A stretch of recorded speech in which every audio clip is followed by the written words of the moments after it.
So I would like to start on discussing the why are the kids safe with regards to this coronavirus.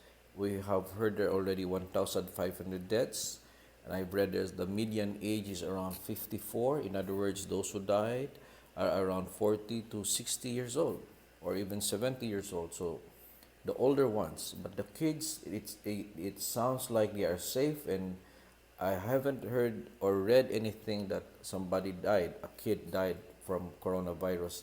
So for me, this is a very important topic about the kids, and I really believe the answer for this disease is on the kids. So I remembered this video in the World War Z movie when Brad Pitt saw this sick little boy, but he wasn't attacked by the zombies. So, so as you could see that the zombies were just chasing people, but they look away from this kid. As the ending of the movie showed that the zombies were looking for healthy patients or healthy people. They don't want sick people. And this is already the turning point of that movie for finding a solution. So, with regards to the real story now in coronavirus, I could see it in the same way. The kids are the answer on why they are safe. If you answer that, then we have the solution. And I could compare it on the dengue issue. Because it's already proven that a second dengue fever infection is more severe than the first dengue infection. That's already like it's been accepted by doctors worldwide that that is true. The reason for that is because during the first dengue infection, when the virus comes to the body delivered by the mosquito, there's not much antibodies that are produced because there are no memory antibodies because it's the first infection. So the fight in between the virus and the antibody are less. When a patient in dengue, for example, develop a second dengue infection, there are already lots of memory antibodies that is prepared for another infection. So when the virus comes in, the soldiers or the antibodies are there already to fight the virus. So in other words, the second infection, the fight will be much more severe because there are more viruses and there's also more soldiers fighting, and then the collateral damage is the surroundings. In other words, if they fight in the palace, so the palace will be much damaged. So in dengue fever, the fight or the place where the fight happens is at the blood vessels, which causes plasma leakage or causing lesser fluid or hypovolemia, which can cause death. That is caused by two factors, that is the virus and the reaction of the antibody. So it's not only the virus, but it's also the antibodies. So going back to coronavirus, just like dengue fever has four strains. So that's why it can happen once, then second time, even third and fourth. That's dengue. Now, in coronavirus, I've read that there are 7 types of coronavirus. And then the popular ones are the SARS, which is also a severe one, the MERS-CoV, and this one, the COVID. So these are the popular ones, but there are also 4 other coronaviruses that doesn't really kill the patients, but only give flu-like infections. So my point is, the theory that I would like to raise up here is this. Just like in dengue fever, it could be that in coronavirus, children haven't wasn't exposed with the corona flu viruses yet.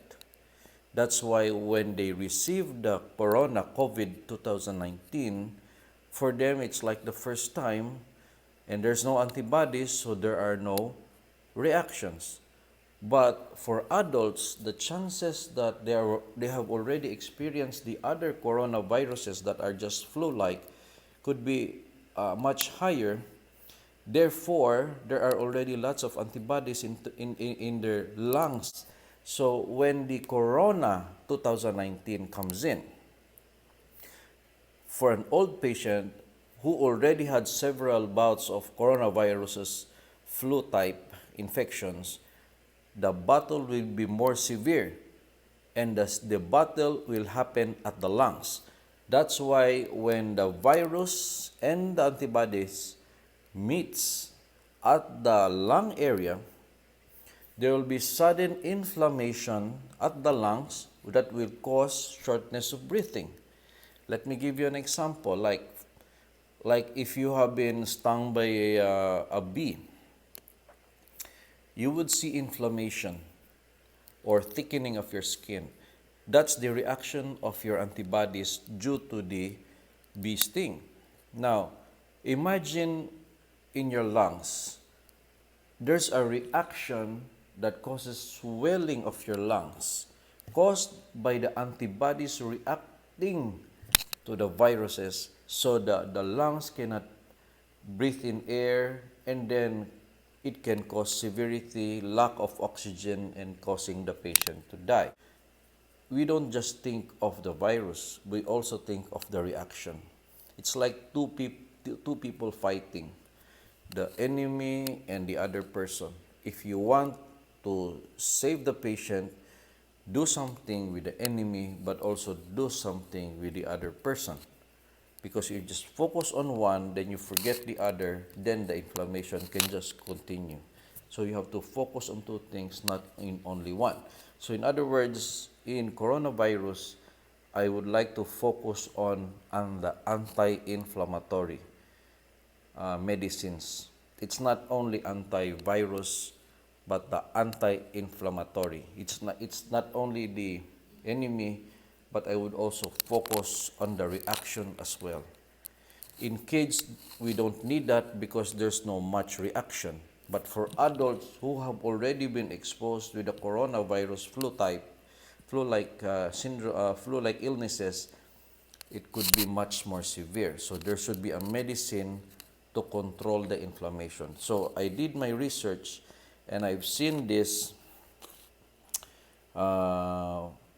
research. It's released actually on February 4 this year. It says mast cells contribute to coronavirus induced inflammation. New anti-inflammatory strategy. Here we propose for the first time, it said, here we propose for the first time that inflammation by coronavirus may be inhibited by anti-inflammatory cytokines belonging to the IL-1 family members. So in other words, in this research with the website www.biolifesas.org, they are now studying that you could cure the coronavirus by using an anti-inflammatory, just like my point. So I would like to suggest that for researchers to look for this site and the people around this, because I do believe they are in the right direction. So many are discussing different antiviral drugs, which is good, and there are also a lot of antibiotics which we already have. But sometimes we forgot that there is also what we call the antibody reaction. So the antibodies should also be controlled. Not only the viruses, not only the bacteria, but also the antibody. So the research will not just focus on virus, antiviral, or antibacterial, but it should also focus on an antibody.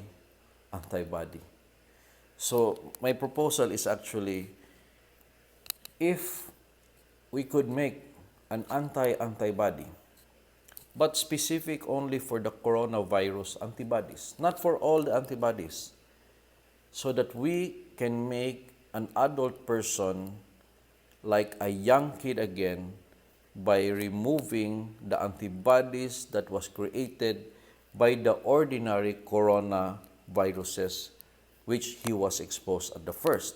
So that when the true virus comes in, the 2019 comes in, the lungs will not overreact and the patient will just develop ordinary signs like flu, just like he is a kid.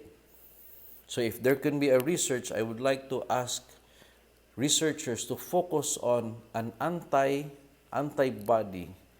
focused only, not for all antibodies, only for the coronavirus's antibodies that a patient could take even prior to the illness. So for example, in an area that there is an epidemic like in China, it would be good that people around can take something that could lessen the antibody reaction in case they get to inhale the coronavirus.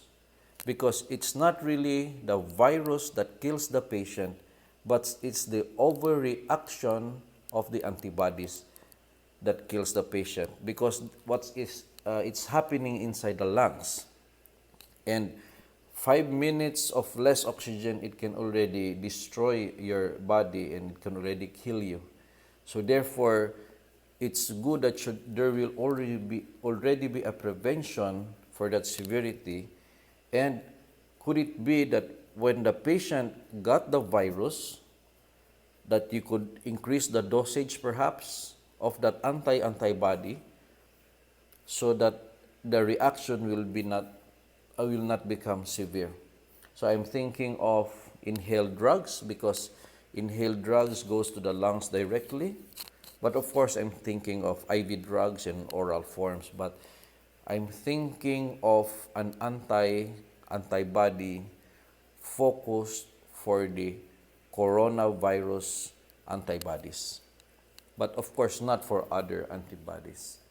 And there have been millions and billions of money poured on this disease, and I hope you could put some studies on this one. An antibody specific for the coronavirus, which could be given earlier prior to the infection, and it can be given higher dose during the infection to prevent the severity.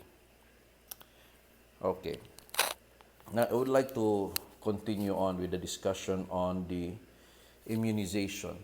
So I just want to highlight in this study, the immunization with SARS coronavirus vaccines, this is dated 2012, leads to pulmonary immunopathology on challenge with the SARS virus. There's a potential that the patient can even become severe if you give the vaccine, just like was given on the mice. Let me give you an example. If I give a vaccine to a patient with about coronavirus, so then I induce some antibodies there. But what if, because there are 7 types of coronavirus, what if a coronavirus comes in and there are already antibodies that was stirred up by the vaccine? What can happen? It can develop severe reaction because the antibodies were generated specific actually at the lung area as well. So the question here is, if you make a vaccine, should you also include the other coronaviruses? Because there are 7 coronaviruses. So the question is, should you include all the other coronaviruses in one vaccine or the only COVID-19? In a sense that antibodies can really play a big role. It's like the more antibodies, the more the reaction, but the less antibodies, the less reaction with regards to the coronavirus, because the attack or the event happens at the lungs. I do believe that if coronavirus doesn't really do well at the lungs, like just anywhere, any part of the body, this is not much of a problem. Because if there are any inflammation outside the lungs, a person can survive. But if the inflammation is at the lungs is where you breathe air. So the solution that I'm thinking of actually is not to boost the antibodies for the coronavirus because the fight is in the lungs, but rather to prevent the overreaction of the antibodies. After all, the virus is just a virus which passes by. Because the nature of a virus is that it just goes to your body and it just goes away. Just like the ordinary flu. Without antibiotics, without medicine, it will just pass by. But if the reaction is severe, then the reaction is the one that we have to take care of. So again, vaccination, just don't rush vaccination. I really suggest that you have to study it very carefully using the old researches made on SARS vaccination, and we should prevent severity from happening if we induce immunopathology. Okay, and then finally I would like to discuss on the management. So how do you manage as of the moment? Because when the lungs overreacts, you can no longer breathe. And then after a few days, the patient dies. Many do some intubation, but the problem with intubation is that even if you intubate and place the patient on the machine, if all the part of the lungs are swollen or edematous, still, even if with a tube, the oxygen doesn't function well. So I'm thinking here of an outside lung. While the virus is still attacking and the antibodies are reacting at the lungs, we need an outside lung. It's like a dialysis. A dialysis with regards to kidney, it's like an outside kidney cleaning the blood. We also need an outside lung, removing the carbon dioxide and giving the oxygen while the lungs are severely swollen because of the reaction of the antibodies with the virus. So what we have actually in this world, what we have is the ECMO, and I would like to show to you this video. It's called ECMO. ECMO stands for extracorporeal membrane oxygenation, and it can carry out the work of a patient's lungs, heart, or entire cardiovascular system during failure, as occurs in some severe infections or during cardiac arrest. It works by removing blood from the patient's body, oxygenating it, and removing carbon dioxide through an artificial lung before pumping the new blood back into the injured body. First, blood is removed from the body via one or more of the large veins, usually in the neck or groin. Once the blood is oxygenated and carbon dioxide is removed, the blood is pumped back into the body. This process gives the lungs and heart a chance to rest. And that's what we call the ECMO. So I did some research if the Chinese doctors did it in some coronavirus patients, and this is the video I saw. Huanggang City in Hubei. I had a fever and had been vomiting for some days. Later, I found it was likely to be the pneumonia. The patient was then transferred to the intensive care unit at Zhongnan Hospital, where it was confirmed he was infected with the new coronavirus. We analyzed his clinical situation, including the CT scan result of his lungs. Despite being hospitalized, the patient's health condition continued to worsen. We used extracorporeal membrane oxygenation with other medical treatments such as breathing support and prevention of bacterial infection. The outcome was positive. Extracorporeal membrane oxygenation, or ECMO, works as an artificial lung, allowing the patient to rest by helping move blood and oxygen around the body, while eliminating carbon dioxide. So as you could see, they saw some success with using the ECMO on a patient in China, which the patient really survived using an outside lung. But the problem here is, of course, the availability of this device. But the point is, it's already developed and some hospitals are already using it. I do believe with the funds that are circulating to help people in China or to help people with coronavirus, I really would like to suggest for you to focus on developing or buying a lot of ECMO machines, training people with ECMO machines, because I do believe with this machine, if it's available for patients that cannot already tolerate the usual ventilation with a tube, the patient can survive with this one, because after all, in just a few days, the virus will just go away. So at least the patient can breathe using an outside lung, which is like a dialysis. What we call is ECMO. So I hope you got something in my discussion, and I hope everything will go well, and have a great day, and God bless everyone.